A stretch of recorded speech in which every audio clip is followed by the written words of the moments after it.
and good morning. It's really good to be back with you. You have succeeded at embarrassing me, but my mother would be proud. It's truly an honor you have bestowed on me, this organization, to have me come back. This has never happened to me in my career before. When I've spoken at an event one year, and the very next year, I've sometimes spoken twice at the same event, but not the next year. He said, can you come back? So I'm truly honored and privileged to be here with you. And what I want to do today is take a deeper dive on some of the material we covered last year by looking at some challenges I didn't talk about that we face in terms of looking at social inequities in health, looking at new evidence of problems that exist, looking at new opportunities of what we can do about them. So I have a lot of material to cover, and I'm going to jump right into my talk so that we have a lot of time for conversation and discussion. I have no relationships to disclose. So I want to begin by pointing out that there's recent studies that continue to document that large racial inequities in health in the United States exist.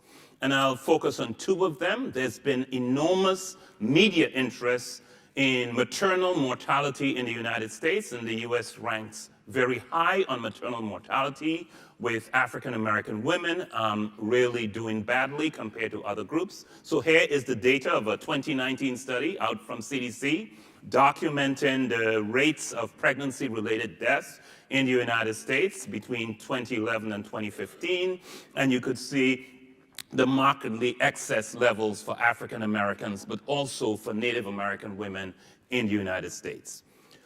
There's more data. Here's a 2019 study as well that looks at infant mortality in the United States by mother's education.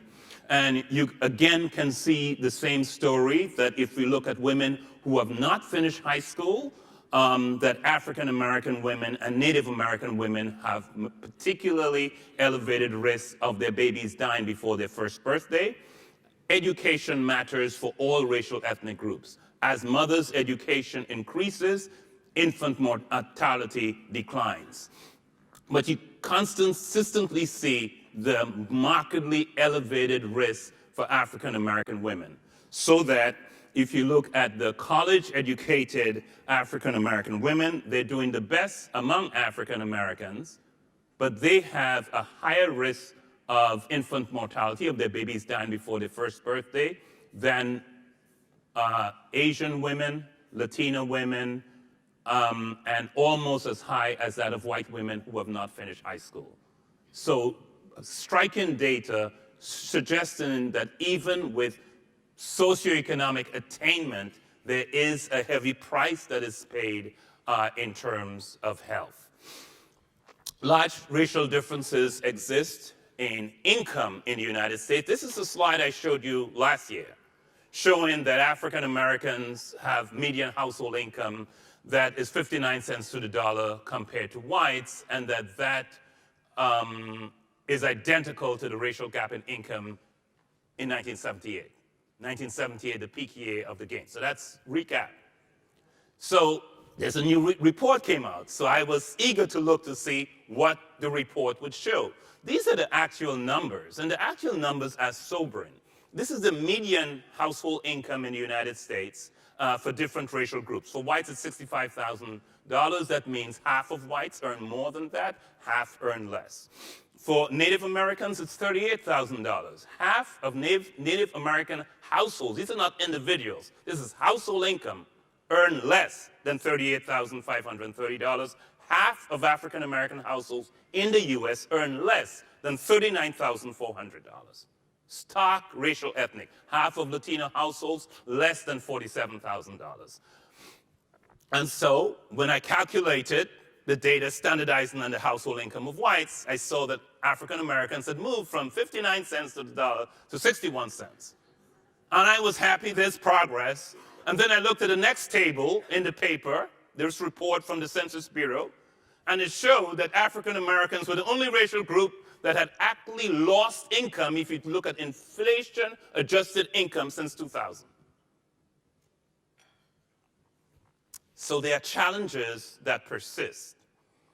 I talked last time about residential segregation. As an example of institutional discrimination, I shared the work of David Cutler, an economist at Harvard, who shows that if you could eliminate residential segregation, the differences in opportunity that exist at place in the United States, you would completely erase black-white differences in income, education, unemployment, and reduce black-white differences in single motherhoods by 2/3. All of those differences are driven by opportunities linked to zip code, linked to your neighborhood, linked to where you live.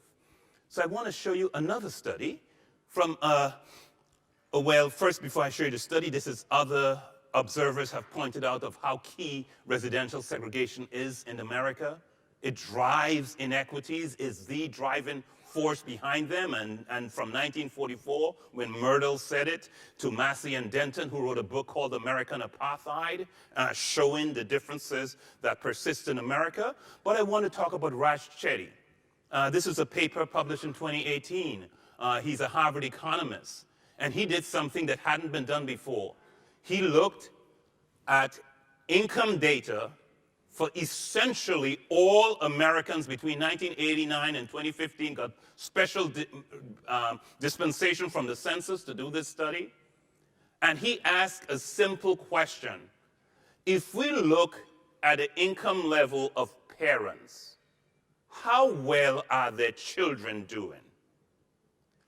And he decided to look at parents who were black and white at the same level of income, and said, given you are starting at the same place with parental income, what happens over time?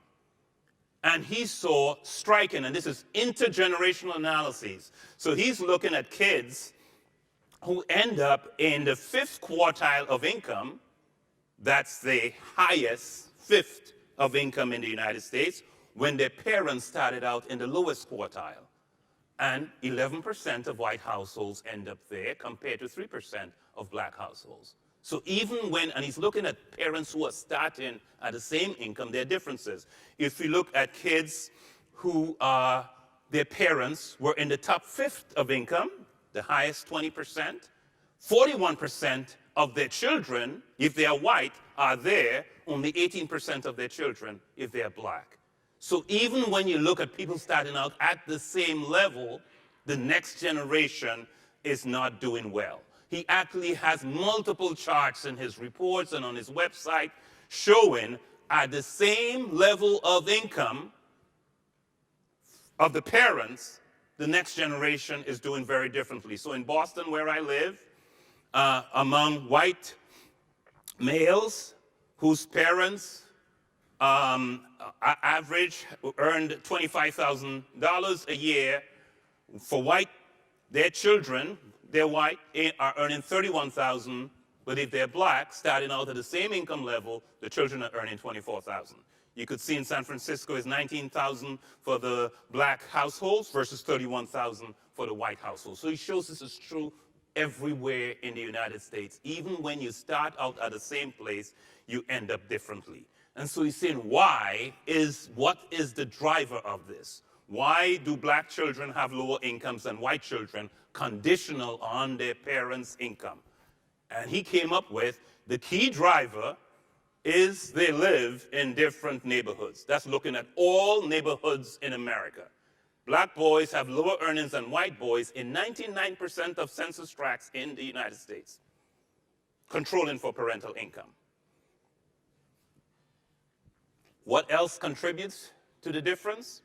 He finds greater father presence and less racial bias also makes a contribution.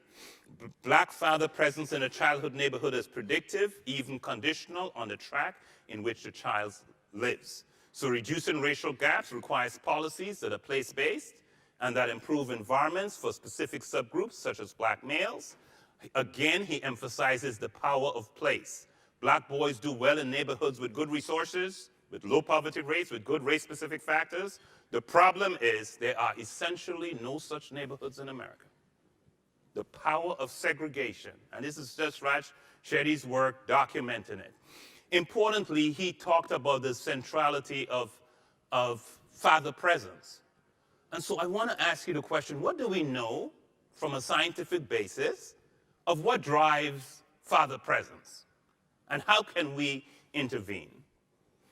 Now, stop and think about it. The decision of two people to get married is the most private, individual decision you can imagine people making. But you know what research tells me? I can predict rates of marriage in America, on average, for the nation, by just looking at economic opportunities for males. Whenever average male earnings increase, this may not even be a politically correct statement to make, but I'm just telling you what the evidence shows. Whenever average male earnings increase, marriage rates increase. When male unemployment increases in the United States for blacks and for whites, marriage rates decline. So you can predict what happens at a national level just looking at what are the economic opportunities for men. And so the question is, if we could provide men with good economic opportunity, would it impact marriage rates? Jay Teachman is a professor at Washington State University, and he has been studying this question, and he has looked at what's the impact of military enlistment on men. In one study, he shows that active duty military service leads to marriage over cohabitation. Another study shows active duty military service increases the likelihood of men getting married. A third study shows active duty military service leads to greater stability of marriage. And what's it about military service?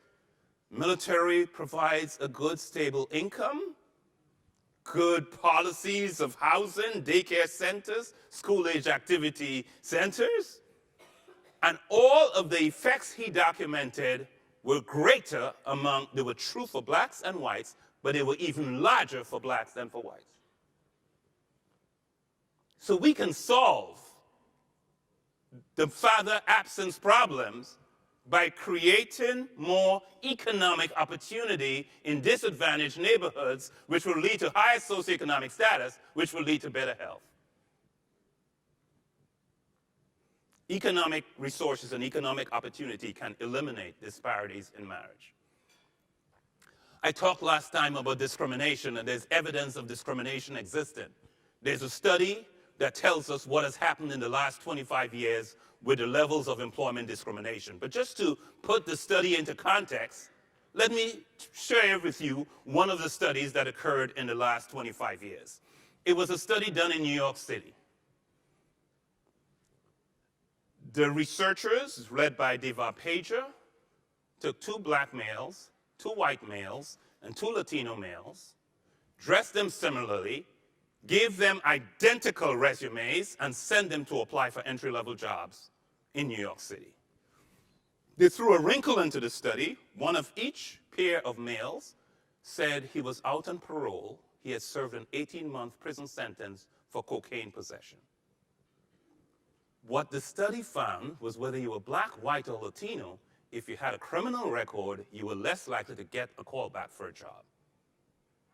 But the study also found that a white male with a criminal conviction was more likely to get a call back for a job than a Latino male and an African American male whose record was clean. Their resumes were identical. So, stunning example of the persistence of discrimination in the United States. And what the study also found, that if we just stopped at a callback rate, we underestimate the degree of discrimination because there's more discrimination than even when you get a callback. Why? They call this term in the paper job channeling. And what they were referring to is the fact that many persons who applied for a job and got a call back, in this study, most studies stop at that point. They went a step further. Let the young man go back to the employer and find out more about the job that you offered me. And what happened disproportionately to African Americans, you applied for a server but you were offered the job as a busser. A busser pays less, has less customer contact, and pays less than the job. So you're being called back, but you're being told, the job you applied for is no longer available, but we have another job for you. And these are examples of blacks being channeled down. There was one example of a couple of examples of Latinos being channeled up, but typically they were channeled down. There were multiple examples of whites who were channeled up. You were applied for the job of a receptionist and you're offered a supervisor position as an example of being channeled up. There was an example of whites being channeled down. So what did the recent study find? Levels of racial discrimination are unchanged over time. This is a meta-analysis, which is a fancy scientific word that put in all the studies in the last 25 years together and look between 1990 and 2015, looking at 55,000 applications for 26,000 positions, and they find there's been a slight decline for Latinos, but no decline for African Americans in the same kind of discrimination I just showed you in the last 25 years. To make you feel better, it's not just America has this problem. I've been spending time in the UK, working with the National Health Service, which is the largest employer of black and ethnic minority people in all of Europe. They have in England all the problems we have here. This is a study out of England that looked at racial discriminations in employment. And this study found, 2019 from the University of Oxford, in the last 50 years, no decline in work discrimination in England in the last 50 years. To give you an example of what is evident in the UK, this is showing the additional applications, the percentage of additional applications a minority has to submit in order to get a call back. So for all minorities, they have to submit 60% more applications than a white applicant in England. And you see that varies from persons from India, China, Japan, South Korea, Vietnam is 20% more. From Eastern Europe, it's 50% more. From Pakistan and Bangladesh, it's 80% more. From the Middle East and North Africa, it's 90% more. From Africa, it's 100% more. From the Caribbean, it's 100% more. So this is a global phenomenon we are talking about. So I've talked about some of the drivers of inequities.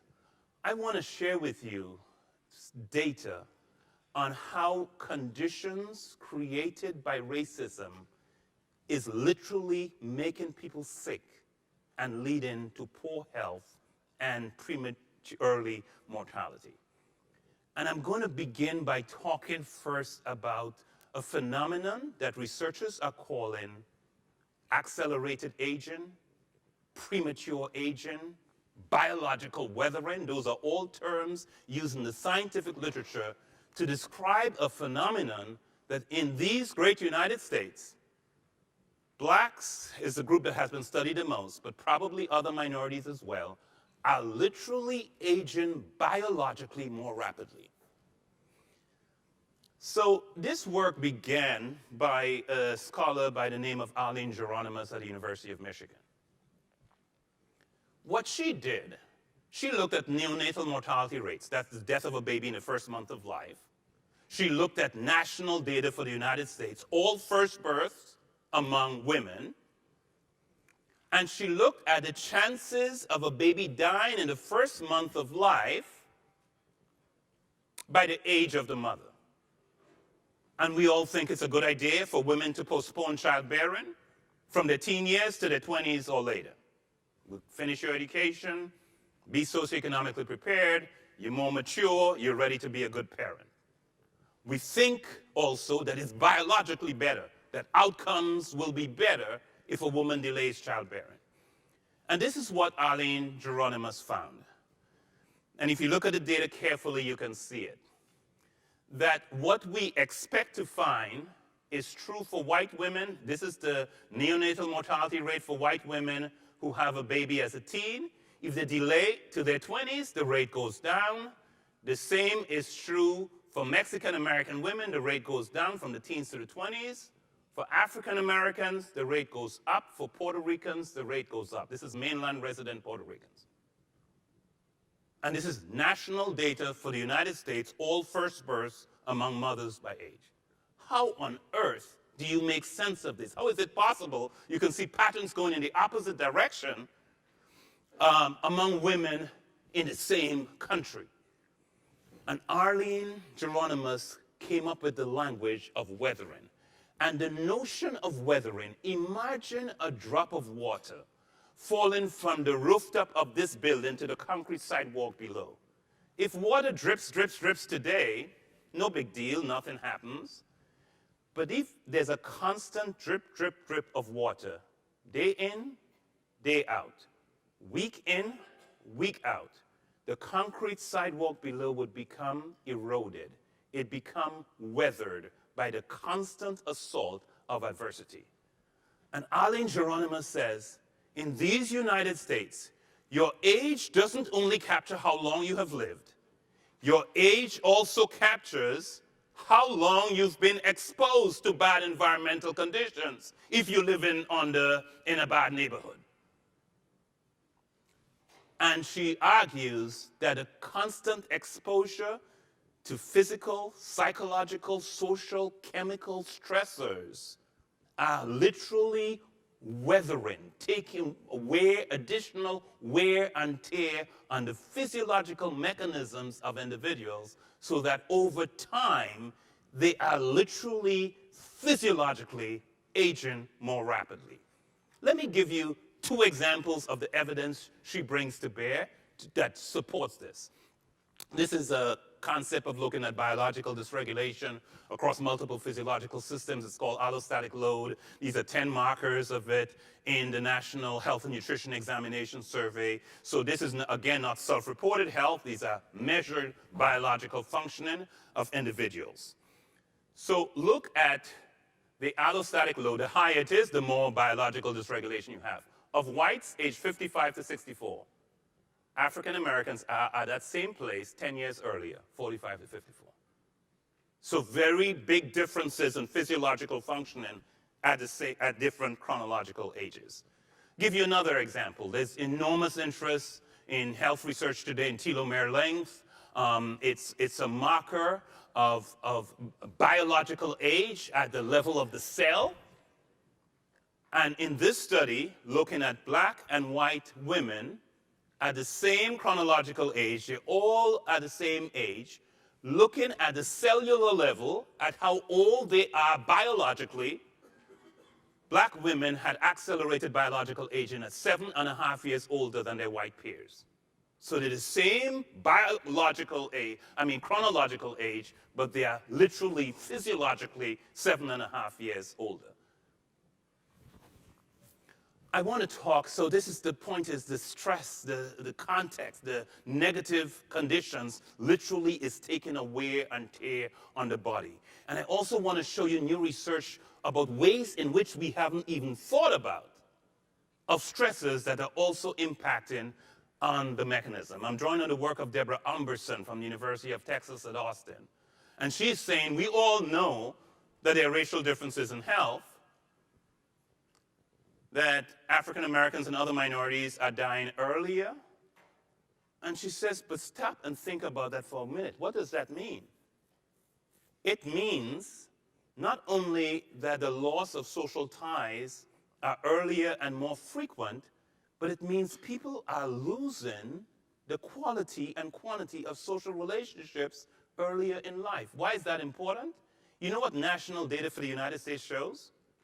Social isolation is as bad for your health as smoking cigarettes. In national data for the United States, the elevated risk of mortality linked to all-cause mortality linked to cigarette smoking is similar to the elevated risk of mortality for people who do not have meaningful contact with friends and relatives. Social isolation is bad for your health. And what she shows using national data is that black children are 3 times as likely as white children to lose a mother by age 10. Black adults are twice as likely as whites to lose a child by age 30 and a spouse by age 60. So this earlier loss of social ties is reducing the level of health-enhancing social support that individuals could have. I want to talk about another study. Published 2018, I thank my student Jacob Bohr for telling me about this project and recruiting me to work with him and 2 other colleagues on this project. Got a lot of press domestically and internationally. What we did in this study is we looked at a database that had every police shooting that has occurred in the United States.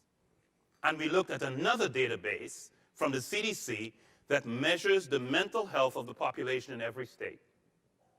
And we were able to document using very rigorous statistical methods that every police shooting of an unarmed black male led to worse mental health for the entire black population in the state in which it occurred for the next 3 months.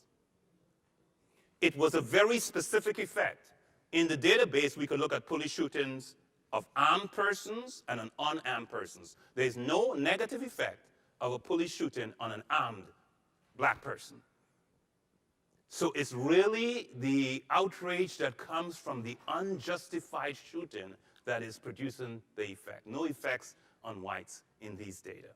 But it shows that we know it, it's in the media, it's literally affecting health of the entire black population, not just the family that is bereaved.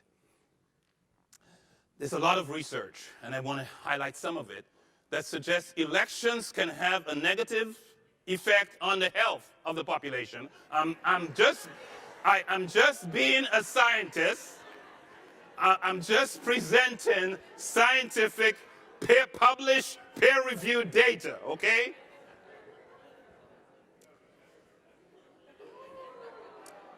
There is a study published in the journal Epidemiology that shows cities hosting a campaign rally for Donald Trump before the 2016 election experienced an additional 2.3 assaults on the day of the rally. There was no change in assaults on the days of Hillary Clinton rallies.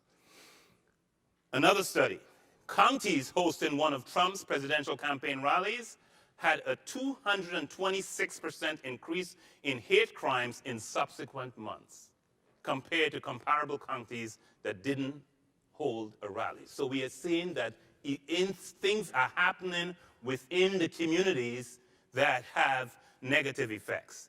The American Psychological Association did a study in January of 2017, and they found that high proportions of the American population said that the recent presidential election is a significant, very significant, a somewhat significant source of stress. 69% of African Americans, 57% of Asians, 56% of Hispanics, 42% of whites, 72% of Democrats, 26% of Republicans saw the election as a source of stress. Why does this matter? I study stress. Stress affects health in very powerful ways. Here is a study that looked at over 1,000 adults in the US, looked at a measure of psychological well-being, 2 measures actually, one of happiness and one of life satisfaction. They looked at their outcomes before the election, right after the election, 3 weeks later, and 6 months later. And they found that supporters of Donald Trump increased in happiness and life satisfaction after the election. 6 months later, they were back to baseline. Supporters of Hillary Clinton declined in happiness and life satisfaction after the election. 6 months later, their life satisfaction is back to normal, but they're still less happy. But let's look at other health outcomes that researchers have looked at recently. This is a study by one of my colleagues, Nancy Krieger. She looked at data for the city of New York and looked to see have there been changes in birth outcomes looking at a period before the nomination to the post-inauguration period. And what she found, there is a small significant increase overall in the city of New York in babies being born preterm birth. This increase was stronger among the Latina population and was greatest among Mexican and Central American immigrants, where they have a 15% increase in preterm birth. Women from Middle East and North Africa also have a higher level, but it wasn't statistically significant. The numbers were very small. There's a more recent paper published this year looking at national data for the Latino population and documented in the period after the 9 months after the election, there were 2,337 additional preterm births born to Latinas in the United States. This effect was most pronounced for infants who were conceived in or in the second trimester around the time of the election. They estimated, given the medical cost of preterm birth, that this 2,300 preterm births will cost the US healthcare system $182 million of additional medical expenses in the first year of life. So it's actually costly for all of us. This is another intriguing study published earlier this year, a study of 3.3 million women with commercial insurance. In the 30 days after the election, there was a 22% increase in the use of long-acting reversible contraceptives. That's IUD devices and implants. Apparently, women were afraid that they might lose their contraceptive coverage, and so they rushed to get it. How is it affecting the health of our adolescents and children?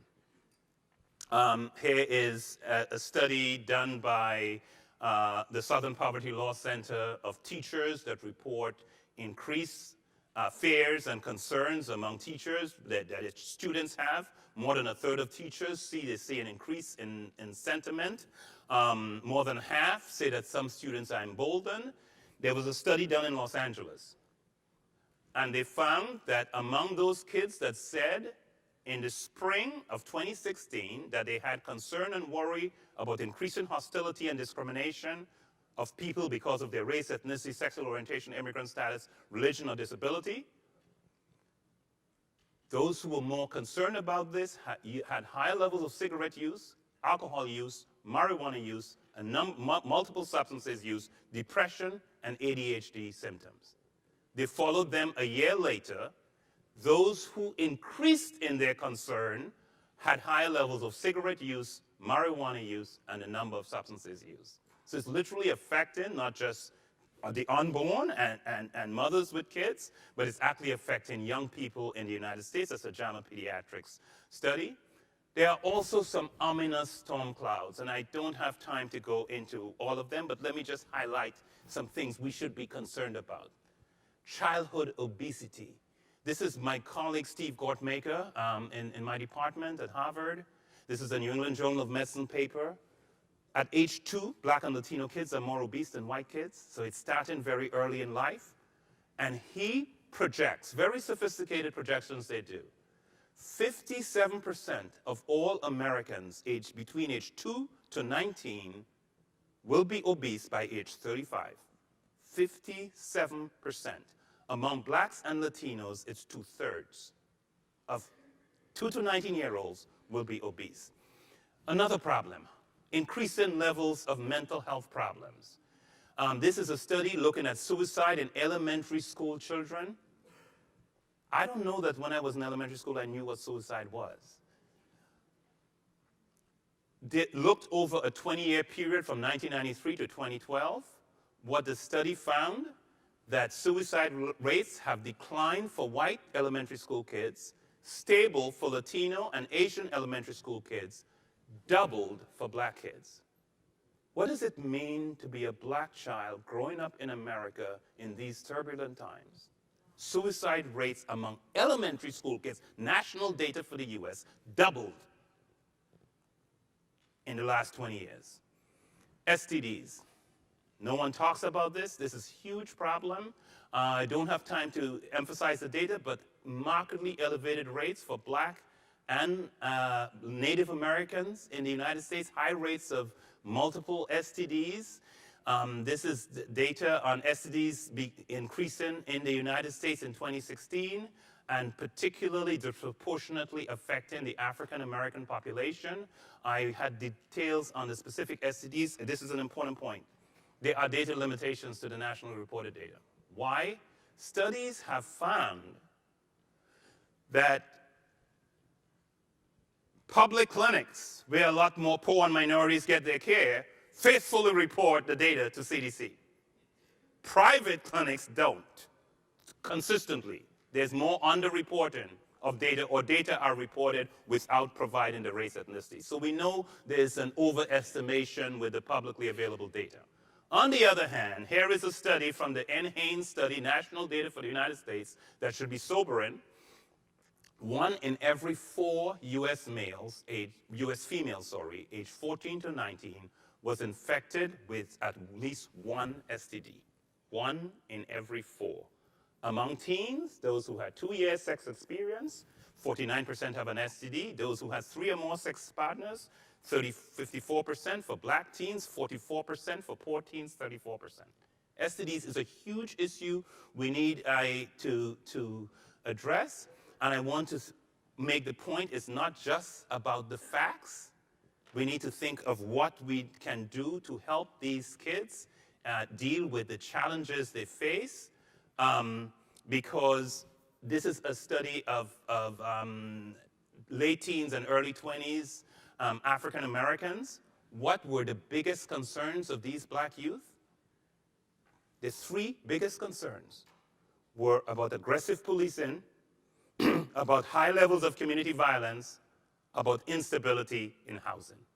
So they are worried about real practical things. The youth live with high levels of hopelessness, low levels of perceived economic opportunity, uncertainty about the future, and live in the moment. So we need to think comprehensively of how we address the issues that they face. I want to talk about another issue, final storm cloud that we don't talk about, and I do this in honor of Carl Bell, African-American psychiatrist in Chicago who lost his life since I was last here. He was a great colleague, and he has raised the alarm about the impact of alcohol.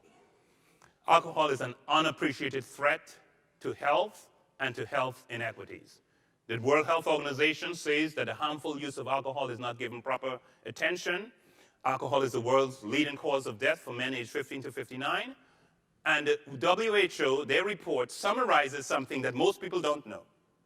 There are studies that show protective effects of moderate alcohol. Those effects are not evident in studies in the US and elsewhere among lower income persons and among minorities. So in studies in the US, you could look at the Cardia study, the MESA study as standard cardiovascular disease studies. You see a protective effect of alcohol among whites, no protective effect among blacks. There's a dose-response relationship between alcohol use and cardiovascular outcomes among blacks. What we have now learned is that this well-established association between alcohol and better cardiovascular health is most likely due to confounding and methodological limitations of the existing research. I have a few citations here. There are studies that show there's a misclassification of drinking categories, and if you fix that, there's no protective effect. There are studies that shows there's massive residual confounding. A study out of CDC shows that people who drink alcohol moderately do better than all other drinking categories of 27 of 30 risk factors of heart disease having nothing to do with alcohol. Another national study in the United States find that persons who drink alcohol moderately have twice the level of household income than all other drinking categories. So these are a different group of people, and it's not alcohol driving the differences. The best evidence comes from IV analyses, that's instrumental analysis, short of a randomized controlled trial as the highest quality scientific evidence, where you use something else as a marker. In this case, they've used the genes, and these studies show no benefit of moderate alcohol consumption, and that even the pathways we think exist, nope, these pathways do not exist. In the UK, the chief medical officers have revised, based on this evidence. They said there is no justification for drinking for health reasons. I'm not saying you don't drink, but it's not for health reasons. There's no safe level of drinking, and they said to keep risk low, since they know people will drink, everybody should drink at a minimum level, based on the science. And what Carl Bell has highlighted is the impact that this is having, alcohol, on the black community and on cognitive challenges in African American kids. He's done most of his work in Chicago, where he finds prenatal alcohol exposure is leading to delayed fetal growth, learning and behavioral problems, high levels of neurobiological disorders. Liquor stores are ubiquitous in poor neighborhoods, and importantly, he highlights for providers, prenatal vitamin therapy can markedly reduce risk. So it's another risk we are not aware of. Let me wrap up quickly by emphasizing things that we can do. We need to improve the diversity of the healthcare workforce. Why should we do that? Because the data shows physicians from underrepresented minority backgrounds are more likely to practice in underserved areas, are more likely to practice in primary care specialties, two of the big needs of the healthcare system. This is the percent of medical graduates in 2015. 5.7% were black, 0.1% were Native American, less than 5% were Latino, and 0.3% were Native Hawaiian or Pacific Islander. I am the father of 3 daughters, want women to succeed, so this is not about women not succeeding. But if we don't have our men getting into these professions, it's a problem. And you can see for all of the underrepresented minority groups, there are much more women graduating from medical school than men.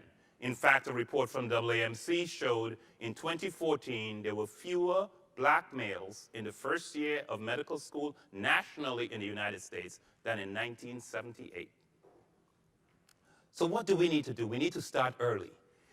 The High School Perry Project in Ypsilanti, Michigan was a preschool program that provide enhanced educational outcomes for kids from the Perry preschool. The Perry is a public housing project in Ypsilanti, Michigan.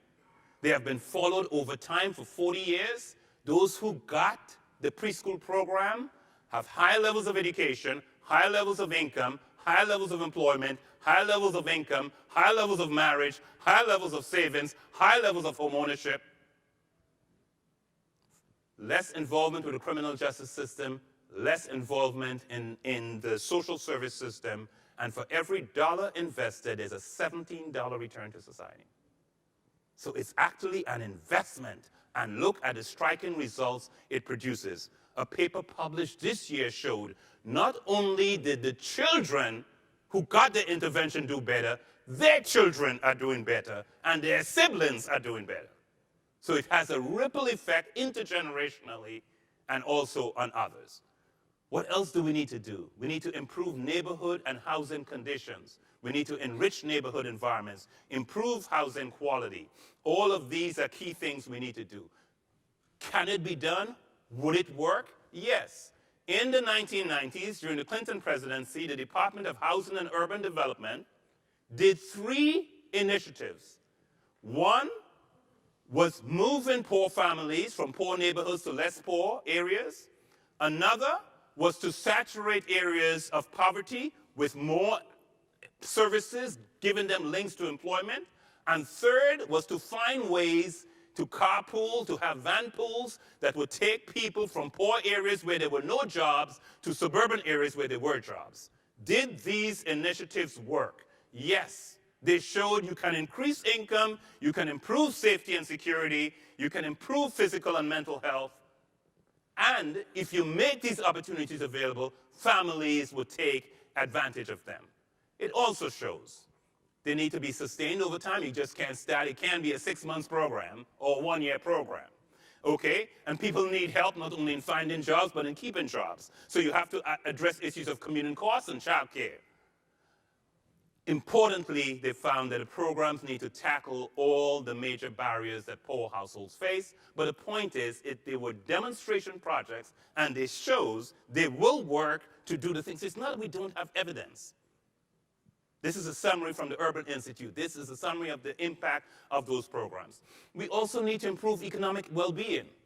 We have data now that shows, high-quality studies that shows providing poor households additional income, no health intervention leads to improved health. The Social Security program, people have looked at the impact of implementing it. It reduced poverty among the elderly. There was a decline in mortality, and every time the Social Security payments have gone up, there's a subsequent 3-4 year lag decline in overall mortality. Just an example, there's high quality evidence. We need to build on individual community risk factors and resources. One of those that I have studied is religious attendance. Here's a recent study that looked at, in the nurses' health study, religious attendance more than once a week associated with a 33% lower risk of all-cause mortality, 12% for whites, 36% lower for blacks. So the effects were even larger for the black community. So we need to build on the resources within communities to help improve them, and churches are one of those resources. How do we move forward? How concretely do we move forward? What are the barriers we need to address? Folks, I've been talking about racial, ethnic inequities in health. Do you know that most adults in America do not know that racial disparities even exist? National public opinion surveys document that. Most stunning to me, in one of the studies, 51% of African Americans were unaware that there were black-white differences in life expectancy and infant mortality. The numbers for whites and Latinos are even much higher. So most people don't know about the problem.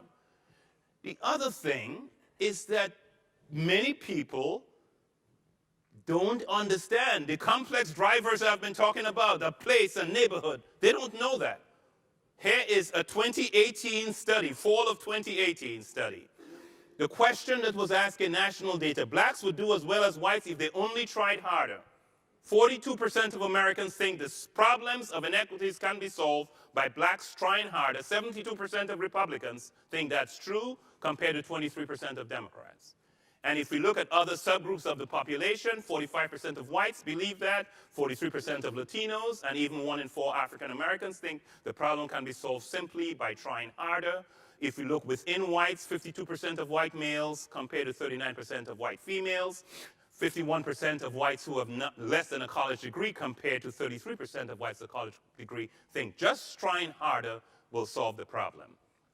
We do need to think of how we raise awareness levels, systematic, sustained campaigns, because if you don't identify a problem, you will not work to do it.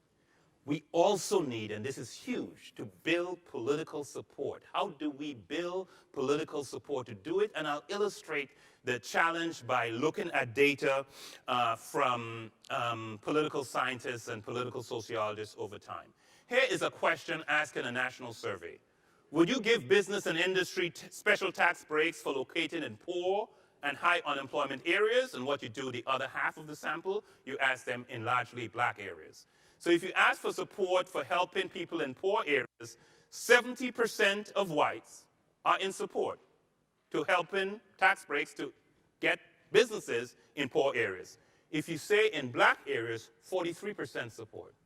So there's a dramatic decline, 27% difference in support among African Americans. There isn't much difference whether you say poor or high unemployment areas. So the point I'm illustrating is there is less political will to do things to help blacks.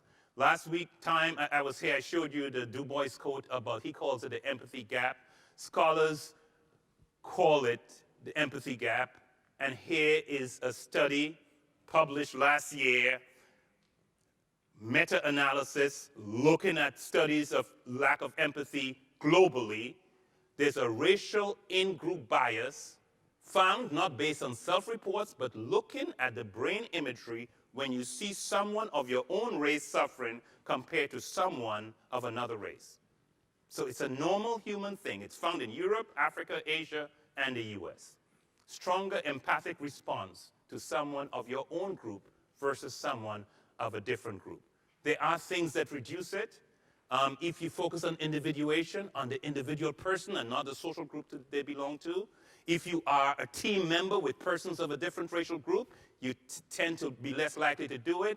And if you had in your early socialization interacted with people of multiple racial ethnic groups. We need to build a science base to identify how we can tell the story, to increase empathy so that we can reduce these gaps in empathy that block political will to address the problem. I want to end on a really good note by talking about a striking study published in the journal Science, randomized controlled trial, to reduce discrimination. In this case, discrimination against transgender people, a 10-minute conversation by a trained canvasser who goes to people, does less of the talking, but tries to help the individuals they're talking to empathize with the plight of discrimination against transgender people. What they found is that the intervention, 10 minutes, led to substantial reductions in prejudice against transgender people, led to increased support for a law that would protect transgender individuals from discrimination. The changes were evident equally in Democrats or Republicans. It didn't matter whether the canvasser was transgender or not transgender. The effects were still evident 3 months later in terms of the reduction in prejudice. So a striking finding. One of the things we learned is that coming up with the script that was used in this study, they tested 10,000 different conversations. So it means you got to get a language exactly right. You need to know exactly what you're doing in order for this to work. But it is an opportunity to say we need to devote more energy into thinking how do we tell the story in ways that can produce success. I leave you with 2 quotations. You know, Martin Luther King said the arc of the moral universe is long, but it bends towards justice. And Barack Obama says the arc may bend towards justice, but it doesn't bend on its own. All of us can be part of those ripples of hope that help to bend the arc. And finally, I leave you with a statement from Martin Luther King. It may well be that we will have to repent in this generation, not merely for the vitriolic words and the violent actions of the bad people, but for the appalling silence and indifference of the good people. With the challenges I have laid out, there are huge challenges in this generation. It's not enough for us to feel the problems in our hearts. We have to talk about them, and we have to work together to improve outcomes for everyone in these United States. Thank you very much.